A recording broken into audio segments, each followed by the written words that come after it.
श्रीमद् वाल्मीकि रामायण बालकांड 58वां सर्ग। वशिष्ठ ऋषि के पुत्रों का त्रिशंकु को डांट कर बताकर घर लौटने के लिए आज्ञा देना तथा उन्हें दूसरा पुरोहित बनाने के लिए उद्यत देख शाप प्रदान और उसके शाप से चांडाल हुए त्रिशंकु का विश्वामित्र जी की शरण में जाना।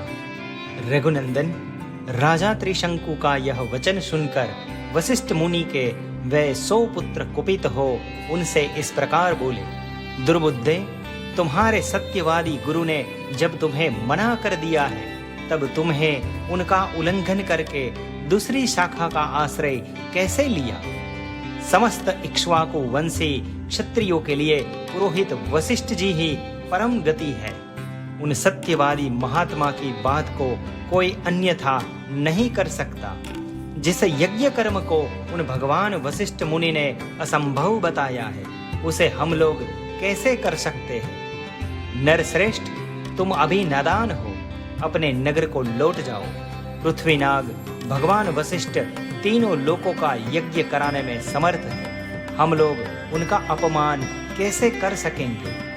गुरुपुत्रों का वह क्रोध युक्त वचन सुनकर राजा त्रिशंकु ने पुनः उनसे इस प्रकार कहा, तपोधनो, भगवान वशिष्ठ ने तो मुझे ठुकरा ही दिया था। आप गुरुपुत्र गण भी मेरी प्रार्थना नहीं स्वीकार कर रहे हैं, अतः आपका कल्याण हो।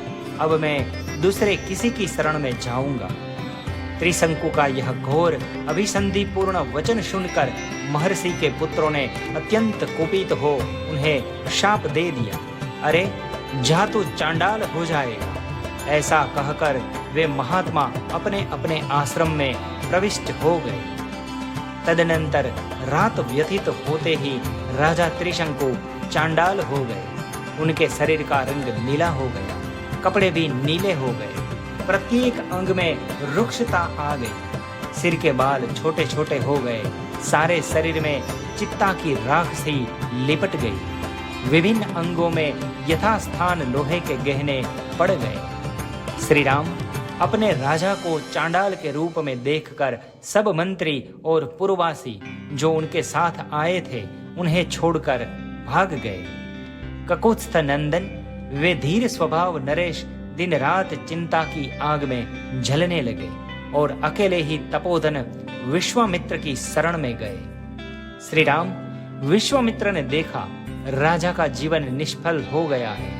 उन्हें चांडाल के रूप में देखकर उन महातेजस्वी परम धर्मात्मा मुनि के हृदय में करुणा भर आई। वे दया से द्रवित होकर भयंकर दिखाई देने वाले राजा त्रिशंकु से इस प्रकार बोले, महाबली राजकुमार, तुम्हारा भला हो। यहाँ किस काम से तुम्हारा आना हुआ है। वीर अयोध्या नरेश, जान पड़ता है तुम शाप से चांडाल भाव को प्राप्त हुए हो। विश्वामित्र की बात सुनकर चांडाल भाव को प्राप्त हुए और वाणी के तात्पर्य को समझने वाले राजा त्रिशंकु ने हाथ जोड़कर वाक्यार्थ कोविद विश्वामित्र मुनि से इस प्रकार कहा, महर्षि, मुझे गुरु तथा गुरुपुत्रों ने ठुकरा दिया।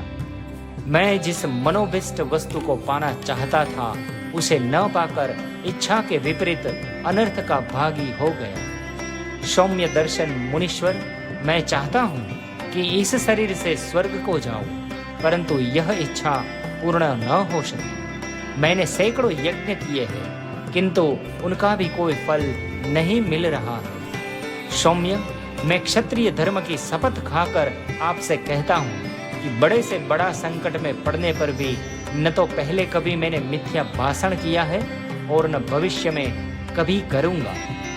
मैंने नाना प्रकार के यज्ञों का अनुष्ठान किया, प्रजाजनों की धर्मपूर्वक रक्षा की और शील एवं सदाचार के द्वारा महात्माओं तथा गुरुजनों को संतुष्ट रखने का प्रयत्न किया। इस समय भी मैं यज्ञ करना चाहता था, अतः मेरा यह प्रयत्न धर्म के लिए ही था। मुनि प्रवर, तो भी मेरे गुरुजन मुझ पर संतुष्ट न हो सके। यह देखकर मैं देव को ही बड़ा मानता हूँ, पुरुषार्थ तो निरर्थक जान पड़ता है। देव सब पर आक्रमण करता है, देव ही सबकी परम गति है। मुने, मैं अत्यंत आर्त होकर आपकी कृपा चाहता हूँ। देव ने मेरे पुरुषार्थ को दबा दिया है। आपका भला हो, आप मुझ पर अवश्य कृपा करें। अब मैं आपके सिवा दूसरे किसी की शरण में नहीं जाऊंगा।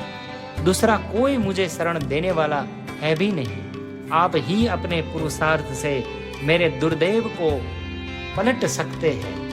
इस प्रकार श्री वाल्मीकि निर्मित आर्ष रामायण आदि काव्य के बालकांड में 58वां सर्ग पूरा हुआ।